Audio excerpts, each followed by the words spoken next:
Hi and welcome back to this tutorial on how to write a string quartet. So we are writing the first movement of a string quartet in G minor. We're in the exposition. We've modulated from G minor to the relative major, and we're just working on a theme in the relative major here. So we started the theme off just in B flat. We're going to answer this by having one on the dominant. So I think we can just copy that over and then work with that. So we've got the same kind of structure.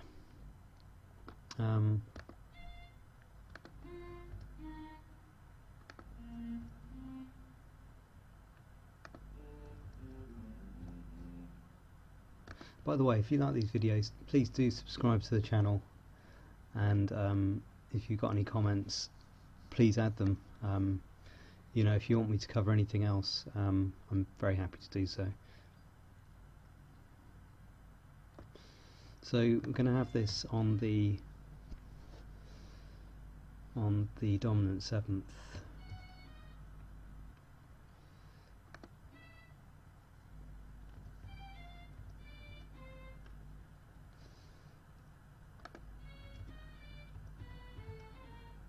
And then back to the tonic.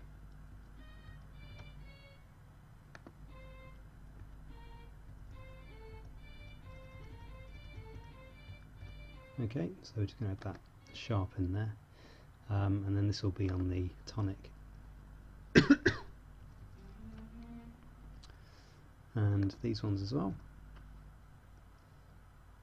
And these are just in thirds. Okay, so just check that quickly.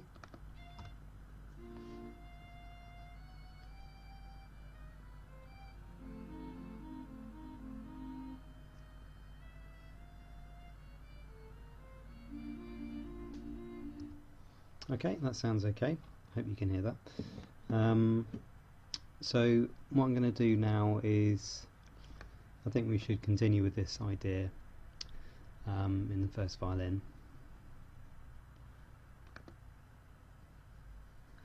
It'd be quite interesting, in fact, here to go back to the relative minor of B flat, which is G minor. So we're going back to the original tonality of the piece.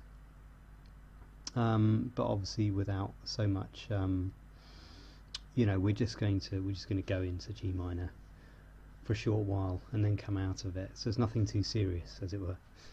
But it might make an interesting feature to have this going back to G minor from a different angle, if you like. So let's see how we can do that. So let's carry on with this kind of prolonged note. So coming down,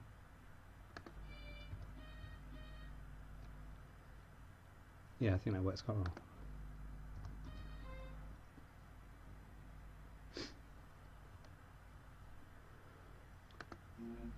So just working on the harmony here. So we can have the tonic, so B flat there, and then going to a dominant seventh, second inversion. Just hold that over, and oops, I'm gonna hold that one. Yeah, so we've kind of toyed with these semiquaver thirds. So let's continue this now.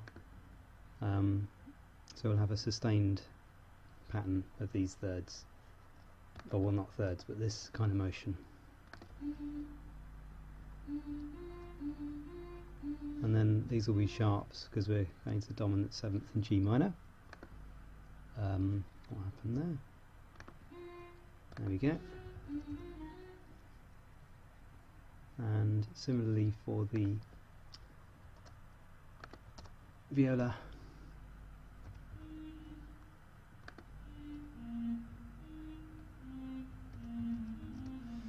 So we've got the C and the A and the D as well up in the top. So we're well covered in terms of the chord, the dominant seventh.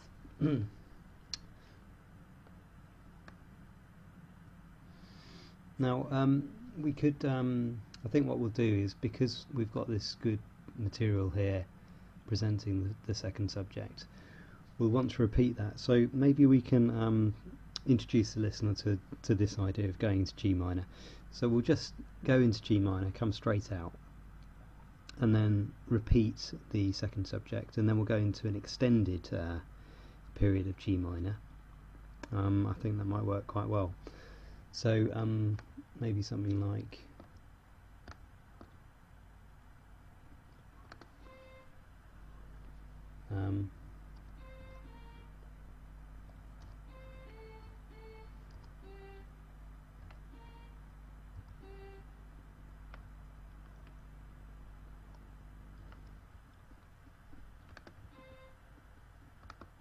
oh, sorry.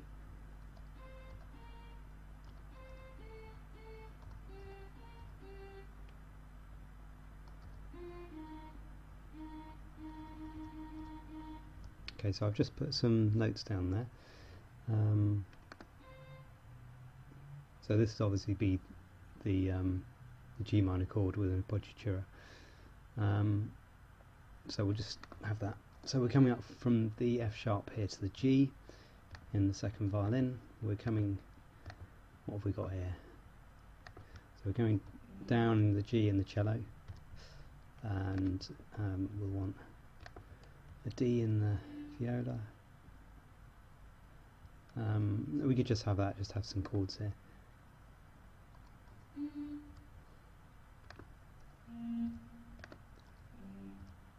Okay, and we'll just have those separated by rests. So we'll just have those as crotchets there. Okay, so we're okay here. We've got another appoggiatura on the G minor chord, and we're well covered in terms of the notes required for that chord. And here we're going to go use an augmented sixth. Oh no, in fact no, we won't. We'll just stay on the E flat, I think. Yeah, because if you think about it, we're coming... Sorry, I'm just going back to the subject here.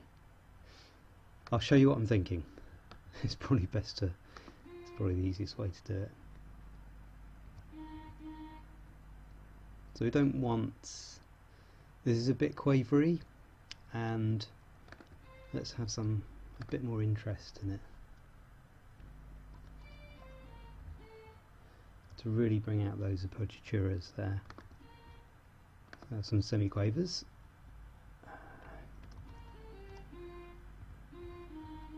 Now we don't obviously just want quavers on the E flat here, we just that was just really just to put some notes in while I was thinking about the harmony.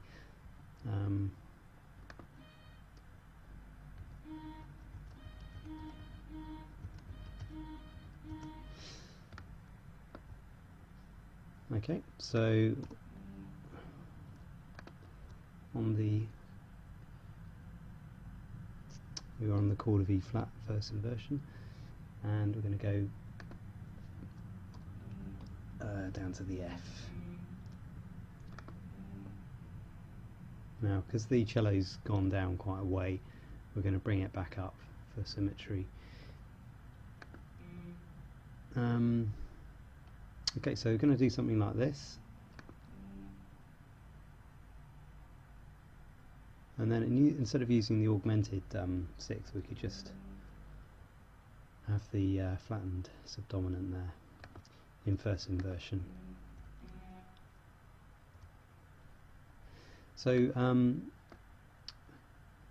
what I'll do is I'll let you, if you wanted to, obviously, fill in these middle parts here to see if you can see what I'm thinking of, and next time I'll fill those in for you so you can see if you're thinking the same.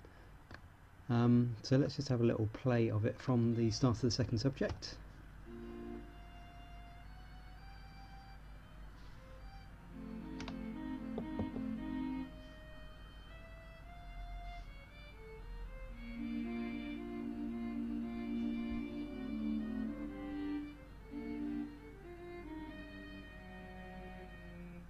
Okay, so please do join me next time, and subscribe if you like this channel, and I'll speak to you soon. Thanks.